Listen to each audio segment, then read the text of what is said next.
Supreme court ने law clerks की असामियों का ऐलान कर दिया। तर्जुमान सुप्रीम कोर्ट ऑफ पाकिस्तान के मुताबिक आला अदलिया ने लॉ क्लर्क्स की असामियों के लिए दरखास्तें तलब की हैं। इन असामियों पर तकर्री 1 साल की मुद्दत के लिए की जाएगी। तर्जुमान का कहना है कि क्लर्कशिप प्रोग्राम का आगाज जून 2025 से होगा और इसके लिए दरकार तमाम शराइत, अहलियत के मायार और दरखास्त फॉर्म सुप्रीम कोर्ट की सरकारी वेबसाइट पर दस्तियाब हैं। उम्मीदवार www.supremcourt.government.pk पर जाकर फॉर्म हासिल कर सकते हैं, जबकि दरखास्त जमा कराने की आखिरी तारीख 15 मई 2025 रात 12 बजे मुकर्रर की गई है। तर्जुमान सुप्रीम कोर्ट ने वाज़ेह किया है कि दरखास्तें मुकर्ररा शराइत और ज़वाबित के मुताबिक ही काबिल कबूल होंगी।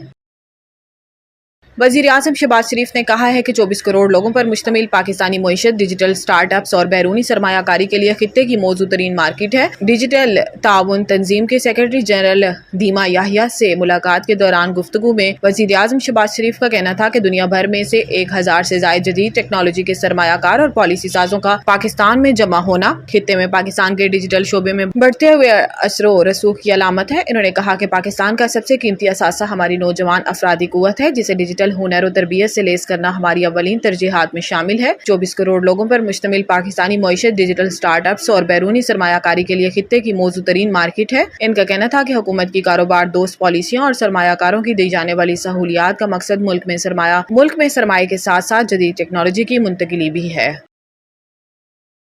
खैबर पख्तूनख्वा के सरकारी बैंक अकाउंट से 40 अरब रुपए से जायद की खुर्द-बुर्द और माली बदनवानी का इंकशाफ हुआ है और खुर्द-बुर्द की रकम मुसलसल बढ़ रही है। स्कैंडल को पाकिस्तान की तारीख के सबसे बड़े मालियाती स्कैंडल्स में से एक करार दिया जा रहा है। 50 के करीब बैंक अकाउंट्स मुंजमद कर दिए गए हैं, जबकि तहकीकात का दायरा वसी कर दिया गया है। तहकीकात के दौरान मुबैना तौर पर एक हैरानकुन इंकशाफ हुआ कि एक डिम्पर ड्राइवर मुमताज के अकाउंट में तकरीबन 4.5 अरब रुपए मौजूद थे, जिन्हें फौरी तौर पर नैब ने मुंजमद कर दिया। मज़कूरा ड्राइवर ने एक फर्जी कंस्ट्रक्शन कंपनी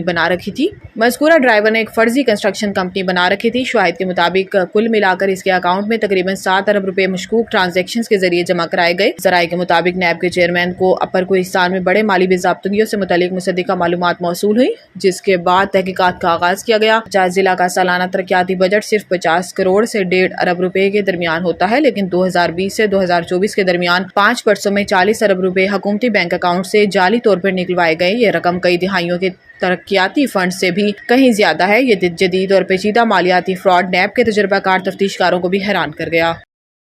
पाकिस्तान एयरफोर्स के खौफ का शिकार भारतीय राफेल त्यारे बौखलाहट का शिकार होकर वापस फरार होने पर मजबूर हो गए। सिक्योरिटी जराये के मुताबिक 29 और 30 अप्रैल की शब भारतीय एयरफोर्स के 4 राफेल त्यारों ने भारतीय जोग्राफियाई हदूद में रहते हुए मकबूजा जम्मू कश्मीर में पेट्रोलिंग की। इस मौका पर पाकिस्तान एयरफोर्स के तैयारों ने हिंदुस्तानी एयरफोर्स की इन जंगी जहाजों की फौरन निशानदही कर ली, जिसके बाद पाकिस्तानी एयरफोर्स के बरवक्त और मुस्तैद कार्रवाई पर इंडियन राफेल त्यारे बौखलाहट का शिकार होकर राह फरार अख्तियार कर गए। सिक्योरिटी जराये का कहना है कि पाकिस्तानी अफवाज हिंदुस्तान की तरफ से किसी भी जाहिरियत का मुंह तोड़ जवाब देने के लिए हिमा वक्त तैयार और मुस्तैद है।